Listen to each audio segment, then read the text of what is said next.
Hey folks, thanks for tuning in.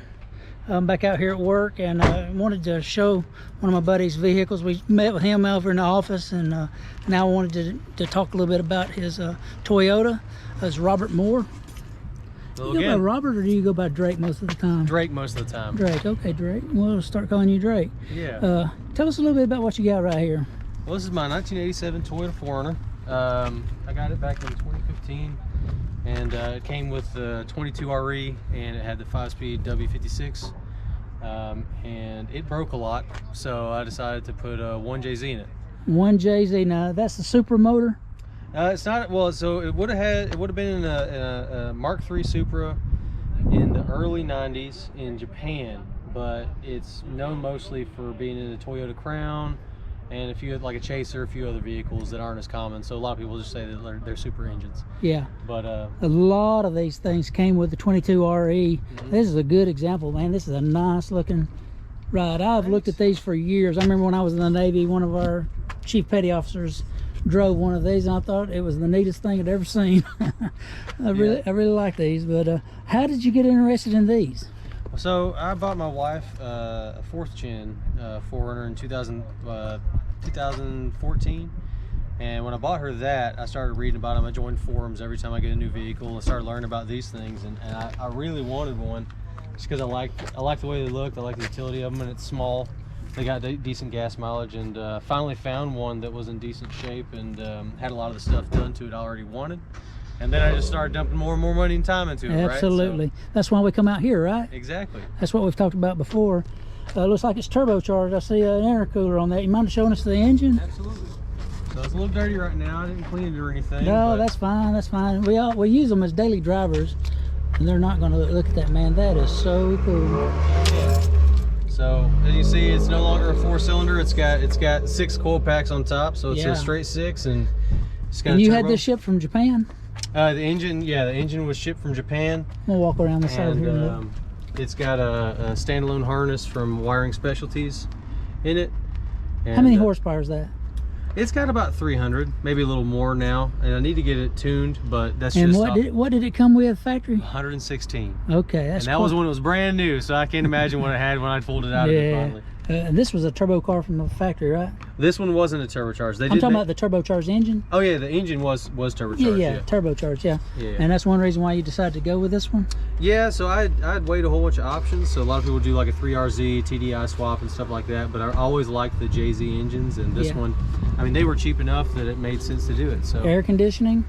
Air conditioning's coming. I had AC all hooked up on here, but I ran into an overheating issue I was trying to track down, so I pulled everything out. You did the wiring and all yourself? I did all the wiring myself. Very cool, man. I love to see when guys, I like any of them. I don't care if you go out and buy one or if you do it yourself. I like them all, but it's especially interesting to me when somebody does the work themselves, does the wiring, whatnot. This is very cool, Drake. I really like this. Robert, I keep calling him Robert. Drake is one of the new guys that's been around, and he's working on one of our big tests coming up, the SLS path test that we got coming up. And so his time has been limited lately as far as being able to do this kind of stuff.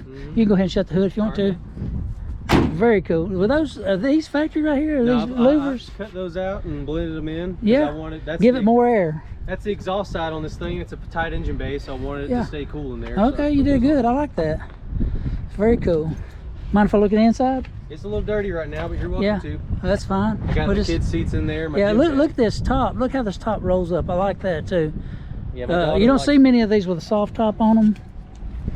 Yeah, my daughter likes climbing in that way. This is her secret entrance.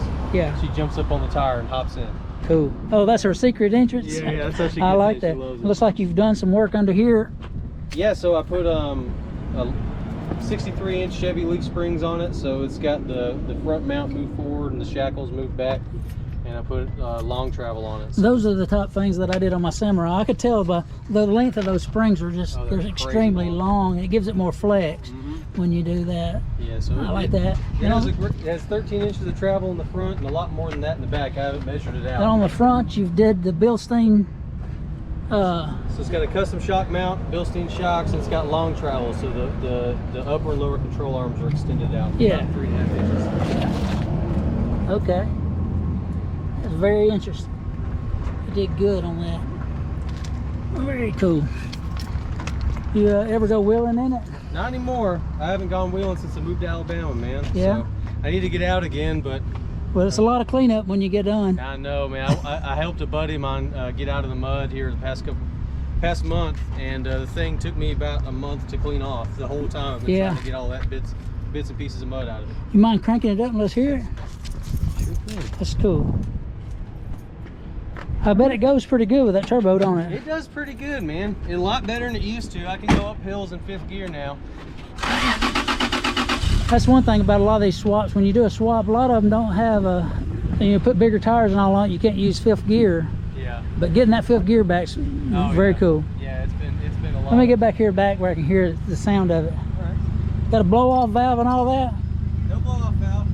It's just it'll back purge through the compressor.